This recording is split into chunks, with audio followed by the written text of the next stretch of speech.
Hey, everybody, it is Tuesday morning and it's 8 o'clock, and Brandon's got his coffee and I got my coffee, and it's time for a little bit of trash talk. Yeah, And yeah. and we're kind of on a travel theme today. We've been talking about relocating, and preparing to relocate. Not that we are relocating. We're Mm, pretty much hunkered down where we're at. Yeah, at least till Luke gets old, to where Yeah. I'm here, guys. I'm Yeah, here. yeah. But we run into people, new people all the time, and they're always from. It always seems that the people that are moving around the North Texas area are all from places that don't resemble North Texas at all. They Tell me come from, about it. yeah, they come from mountain regions. They come from lakes and rivers, and they come from the coasts, and they come here, and very often you get into a discussion, and one thing they say is, I wasn't prepared for this heat. I wasn't No, prepared God. for all this stuff, and we thought that's what Texas is all about. I mean, Look, the heat. Now, look, no, the heat is ridiculous. It's literally the third layer of hell here. Okay. I walked yeah, outside. I saw a guy moving in. I realized it was Satan, and I was like, "Oh, look, it's the devil. He's here." yeah, Um, I've been here almost 12 years. I hate the heat. I can't stand it. And I know, but some of it's kind of cool. Like in the beginning, like you're like, cool, it's summertime. Let's go to the beach. Let's go to the lake. But right, the beginning, what people don't understand, and what still I don't understand, is the beginning is literally a switch. It's changing the channel. It's like, oh, summer's here, 102.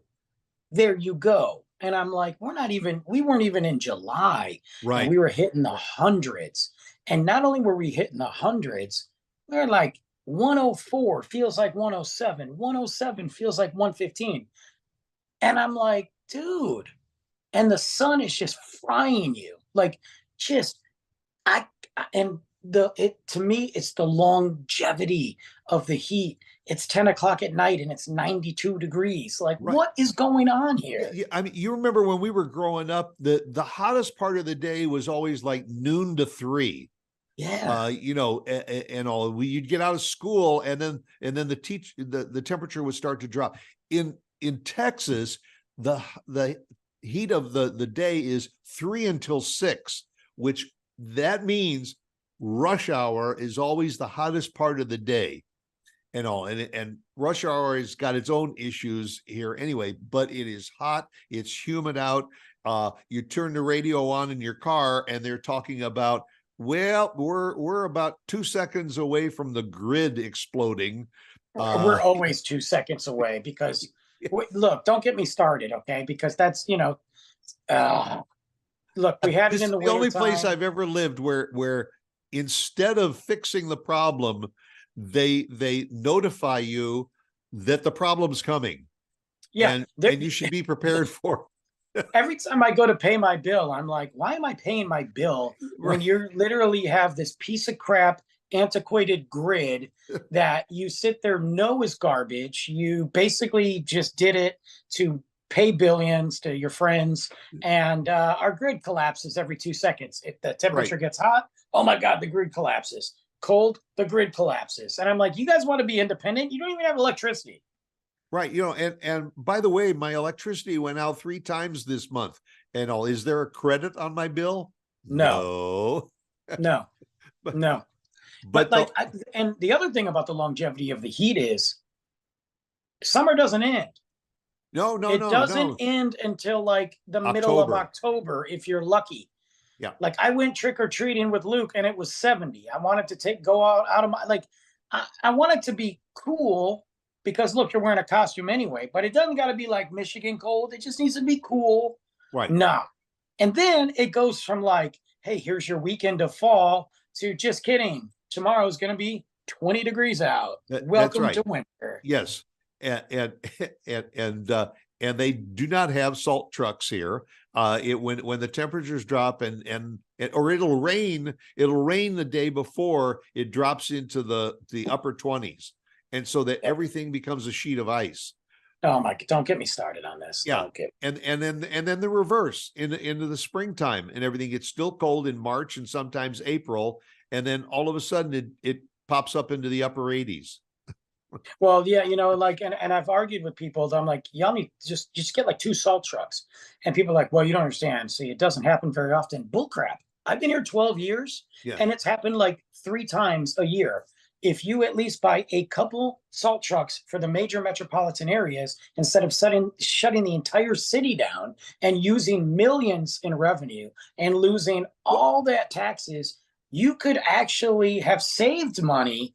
But that's their argument. They're like, nobody's going to vote for that. I'm like, no, because Texans want a day off work. That's why. And the salt trucks that we do have, They're not those salt. go to the highways and those go to the major overpasses and everything for the benefit of the trucks, which is, to keep the trucks on the road. So the highways, they'll even go on TV and they'll say, yep, the salt trucks were out overnight and the highways are all clear.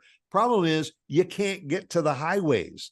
Well, and also, where are you going to go? The entire state of Texas is shut down. Like, That's right. I'm the guy who went to work like during those 3 days because I live down the street, and they're like, Brandon, you're the emergency guy because you're down the street and you're from Detroit, so you can deal with it. Yeah, you can walk. Yeah, literally. I went to work and the entire place was empty. I'm just sitting here doing one of these, like, I wasn't getting deliveries. I wasn't getting customers. I wasn't getting employees. I was just like, you know what? I'm just going to be here and collect my paycheck. Serving number one. Who has number one? One of the other things that I wasn't prepared for in Texas that still shocks me to this day is cricket season in the fall. It's in that October, September. Like, that's a season. Like, crickets. Like, I walked out of work one time. This is my first year here. And I mean, yeah, we see crickets, and sometimes there's a lot of them in pockets and all that. Yes. I didn't realize that my entire car was going to be covered in black demon bugs trying to chase me while I get in the car. And they're just everywhere. You're crunching on them. You can't even avoid it. You're walking down the street and it's crunch, crunch, crunch. And you need noise canceling headphones when you go outside because they are loud. Yes. It's literally like the Egyptian plagues from the Bible here. Like, it's and we're not exaggerating. You guys can Google these images and look, they're on the windows. I don't even know how they get up that high. Right. And God forbid you have to drive anywhere, because when you come home, believe me, if you don't clean all of those bugs off of the grill on the front of your car, it's going to eat the paint off of your car. I don't even care about that. I care about the fact that I got to get out of the car, got to step on more of them. Then I got to try to get in the house so they don't get inside. Right. Barefoot, because my foot is covered in bug guts.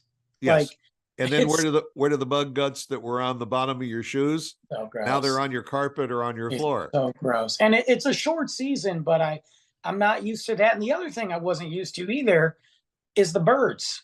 2 things with the birds. Number one, the amount of them that we see here in the wintertime, like, and the fall, well, in general. But I remember going to the gas station in Fort Worth. We were on our way to a haunted house when I first moved here. And there was a haunted house down in Fort Worth. Me and my buddy were going. We pulled in the gas station. And they're all lined up on the gas station, like surrounding it, like they're guarding it. Like that's their turf. And on the lines. I left. I was like, no, not today.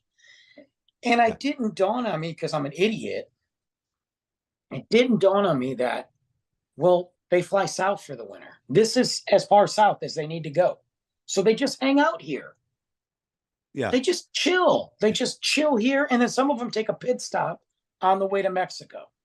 And very often at some of the major intersections, they're on the power lines, literally hundreds and hundreds of them on the power lines. So then naturally there's some idiot sitting at the stoplight who decides, hey, I'm going to honk the horn. Right. And you honk the horn and all the birds scatter. And what do they do when they scatter? Oh, it's gross. They drop on your windshield.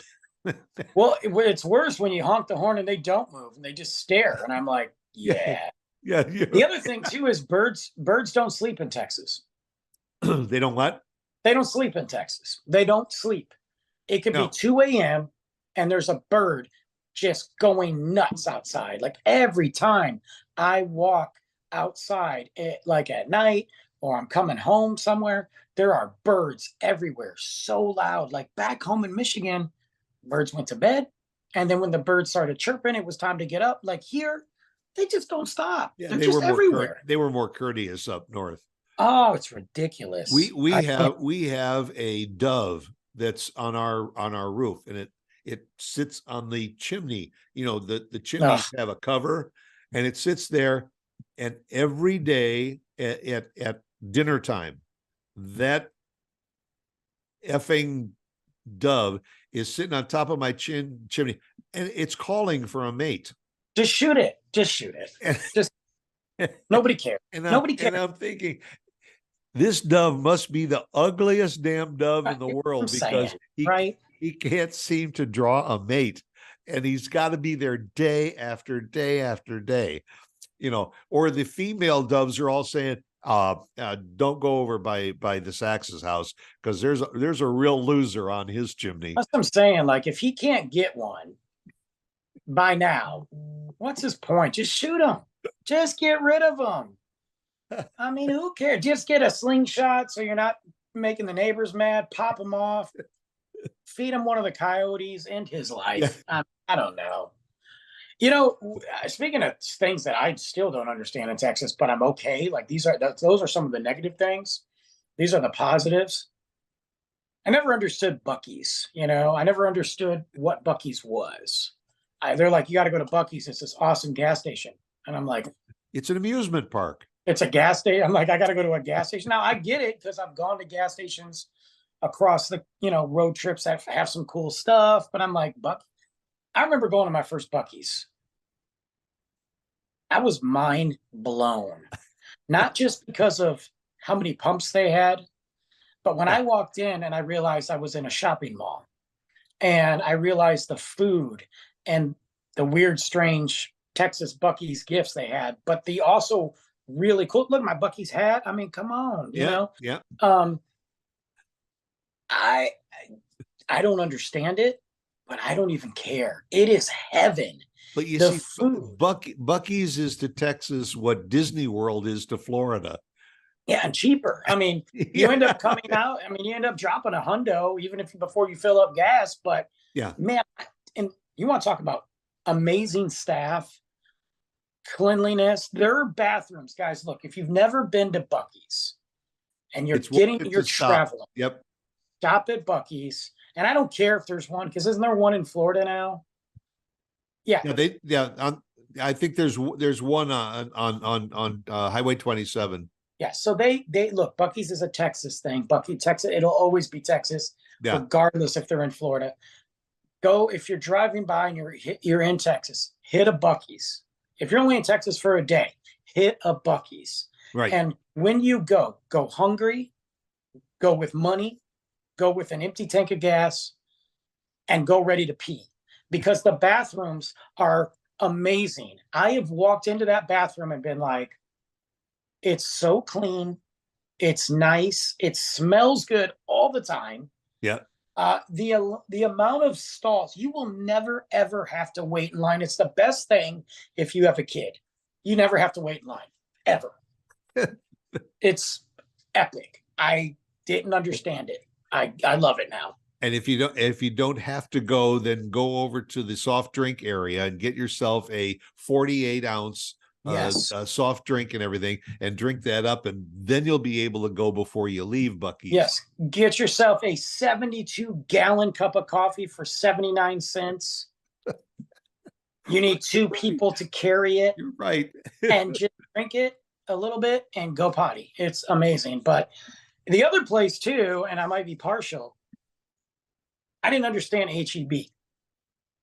Now, when I was down in Austin about 6 to 7 months after I moved here, I was like, we're going to Austin, So we went to Austin, drank, had food, good music, all the typical Austin stuff. This is before Austin even got worse than it is now. Like it was fun back then. Now I'm like, Austin.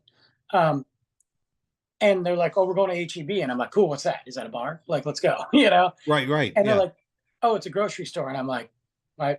Why are we going to a grocery store? Like, I don't care about a grocery store." But they had to pick up some things, so I understood. So I saw the outside. I'm like, "Oh, this is cool." It reminded me of like Meyer from back home. I walked into it, and I was like, "This is pretty cool, man. Like, this is way different." You know, they had like a restaurant, and well, now HEB here, it just down the road from me. And now that I practically live there, I gotta be honest with you. I don't get it. I still don't get it, but I get it.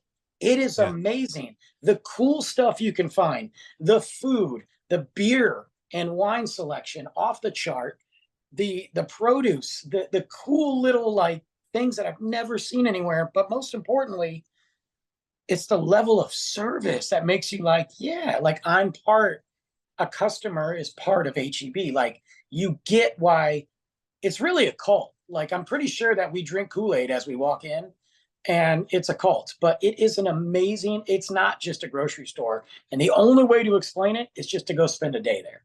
And there are they based out of Houston or Austin?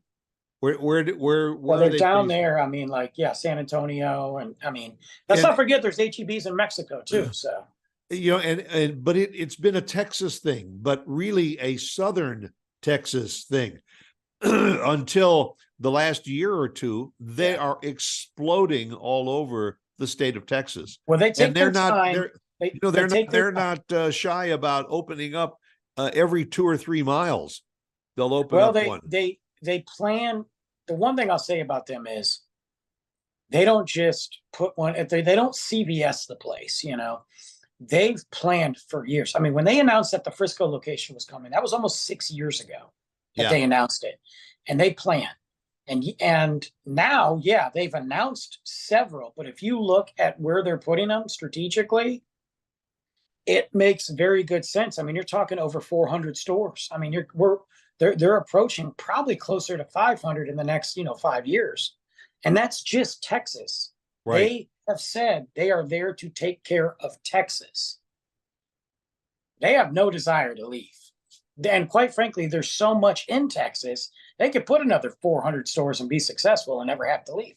Right. And on any high, like on Route 66, you know, which by the way, this is a Bucky's special, 16.99 Yeah, at I got this one at, when Luke and I at went to the Bucky's. cabin. This one was $12 on sale. And I'm like, yeah, buddy, I'll take that black hat every day. Yeah. I got Luke a hoodie. We got some brisket. He got some candy. Got some coffee. I got this hat. And we just walked out of Bucky's like, Not too far from us on Highway 75, north of where we live. There's a Bucky's on I-75 mhm, and it has its own exit. I It know. is Bucky's Boulevard. And so 3-4 miles down the road, coming up Bucky's Boulevard, 4 miles ahead, 2 miles ahead, Bucky's this exit. And you're right. You look and you see, oh my God, there must be 50 cars waiting in line for gas and all. Nope. Maybe we should pass by. You know what? Get off. You'll be next in line within 3 minutes. Absolutely. And I got to commend the service. And this is one thing that I'll say that every place needs to follow is if you're going to steal something from Bucky's, steal the service, how their Yeah. employees are, and how they take care of their employees. Those Bucky's employees are paid very well Yep. with very good benefits. I tried to get into Bucky's years ago in the management level, and it was hard. I got to be honest with you. They take care of their staff there. But that's the same thing with HEB. If you look at HEB, how they take care of their people. I mean, there's a reason why people continue to stay with those companies for years and grow with those companies, but also want to be part of it because you give back to that community and you give back to those guests. And it's not always easy dealing with the public. But I've noticed, and I'm not saying I haven't had a situation at either location where people were a little, Yeah. a lot of people are a lot more happier at the HEBs and Bucky's than they are, say, the other competition. Well, yeah, and when you do things right, then all of a sudden you notice that one of the competition stores all of a sudden store closing. Because if you can't compete, you lose. You got to go. Yep. But yeah, You gotta there's go. so much stuff when you move to a new place that you just Yeah. you just don't understand until you go there, you know? And speaking of gotta go, Yep. we gotta go. We got to go, guys. Yeah. So catch up with us again next week, same time. We'll be right here. You know, Maybe. we'll stop at Buc-ee's and get some coffee. You know, the 72-ounce cup Yes. on the way in. So catch you then. Take care.